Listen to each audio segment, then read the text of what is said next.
NTV Telugu news ఛానల్కి స్వాగతం. శ్రీకాకుళం జిల్లా టెక్కల్లో వైఎస్ఆర్సీపీ పార్టీ కార్యాలయంలో మాజీ మంత్రి, మాజీ స్పీకర్ తమ్మినేని సీతారాం మాట్లాడుతూ రైతులకు యూరియా దొరక్క ఇబ్బంది పడుతుంటే మంత్రి అచ్చెన్నాయుడు రైతుల క్యూ నిల్చొని తీసుకుంటే ఇబ్బంది ఏమిటి అని అనడం బాధాకరం అన్నారు. ఆయన మాట్లాడుతూ కూటమి ప్రభుత్వం ఇచ్చిన హామీలు నెరవేర్చకపోగా కొన్ని సంస్థలను ప్రైవేటు పరం చేయాలని చూస్తుందని ప్రత్యక్షంగా దాడికి దిగారు. కూటమి ప్రభుత్వ వైఫల్యాన్ని ఎండగడుతూ నిరసన కార్యక్రమం ఈ నెల 9వ తేదీన చేపడుతున్నట్లు దానికి సంబంధించిన కరపత్రాన్ని ఆయన విడుదల చేశారు. ఈ నిరసన కార్యక్రమం టెక్కలోని అంబేద్కర్ జంక్షన్ నుంచి ఆర్డీఓ కార్యాలయం వరకు పెద్ద ఎత్తున జరుగుతుందని, దానిలో పార్టీ కార్యకర్తలను పాల్గొని ఈ కార్యక్రమాన్ని విజయవంతం చేయాలని పిలుపునిచ్చారు. ఈ కార్యక్రమంలో మాజీ జడ్పీటీసీ దువ్వాడ వాణి పాల్గొన్నారు.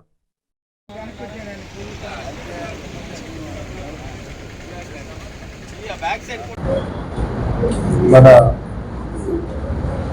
సత్యకి మాట్లాడే తిలక్ అందులో ఏ ఒక్కటి ఒక అక్షరం కూడా పొందుకోకుండా ఇందులో ఏ ఒక్కటి అబద్ధం ఉందని చెప్పి వాళ్ళు భావిస్తే వాళ్ళు ఖండించుకొని రమ్మని. ఇవాళ రైతులు ఎంత బాధపడుతున్నారో తెలుసా? ప్లేట్ పట్టుకొని నిలబడుతున్నారు.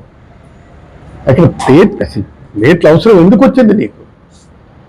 ఇంతకు ముందు 5 ఏళ్ళు రైతు భరోసా కేంద్రాలు ఉన్నాయి. రైతు భరోసా కేంద్రాలకి డైరెక్ట్గా రిలీజ్ చేసేవాళ్ళు, రైతులు వచ్చి తీసుకొని పోయేవాళ్ళు. There is no need to rush. నీకు ఆ పళ్ళెం పట్టుకొని వెళ్ళాల్సినటువంటి అవసరం లేదు. నువ్వు ఈవేళ చెప్తున్నావు బఫే తింటున్నారు, వాళ్ళు శుభ్రంగానే ఉన్నారు అని చెప్పి నువ్వు చెప్తే అయిపోయిందా?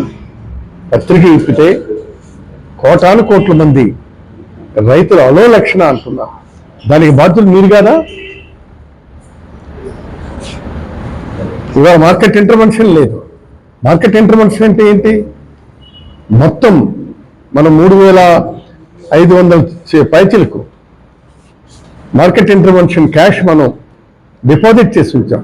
ఎప్పుడైనా సరే మార్కెట్లో ఇలాంటి స్కేర్సిటీ వస్తే డైరెక్ట్గా ఇంటర్ఫీర్ అయ్యేది ప్రభుత్వం ఇంటర్ఫీర్ అయ్యి వాటి సమస్యలను పరిష్కరించేది. అలాంటిది ఏమీ లేదు. వాళ్ళు ఇష్టం వచ్చినట్టుగా గుడ్డెద్దు చేలో పడ్డట్టు వాళ్ళు ఇష్టం వచ్చినట్టుగా చేస్తున్నారు. This is not correct.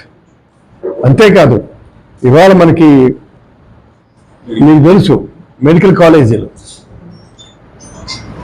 17 medical కాలేజీలు మనం తెచ్చాం.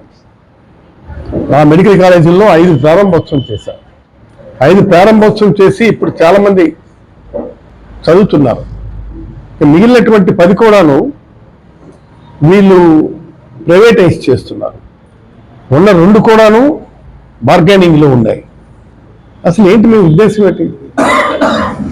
ఈ మెడికల్ అయినటువంటిది పేదలకి అందుబాటులో ఉంచాలి, వాళ్ళు చదువుకోవాలి.